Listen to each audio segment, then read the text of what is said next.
Здравейте, приятели! Днес е един прекрасен ден. Аз се намирам на двора, пия кафе, над мен вятъра разлюлява лозата, можете да го чуете, можете да чуете и други звукове, като например коткодякане на кокошки или преминаващи автомобили, но това не бива да разваля хубавото ни настроение.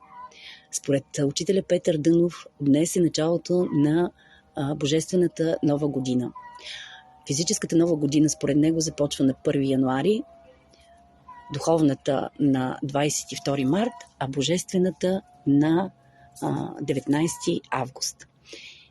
Какъв по-хубав повод да започна нещо ново, като стартирам един YouTube канал, в който ще споделям поезия. Целта ми е да разпространявам поезията и в частност, разбира се, моята поезия, но не само нея, и да предам, по-скоро да ви изпращам слънчеви отблясъци. Не знам защо, така реших, че ако един ден издам стихосбирка, тя ще се казва Слънчеви отблясъци.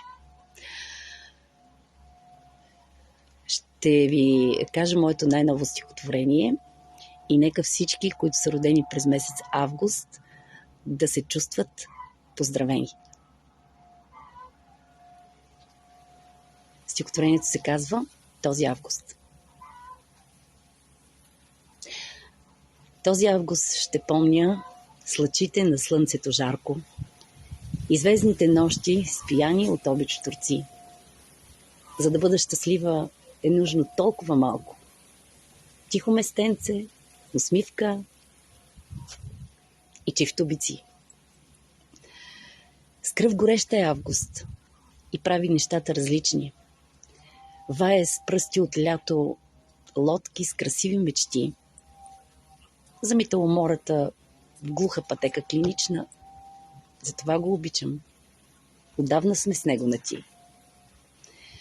Този август с душа на моряк ме кара да искам всеки ден от живота да носи зрънце късмет.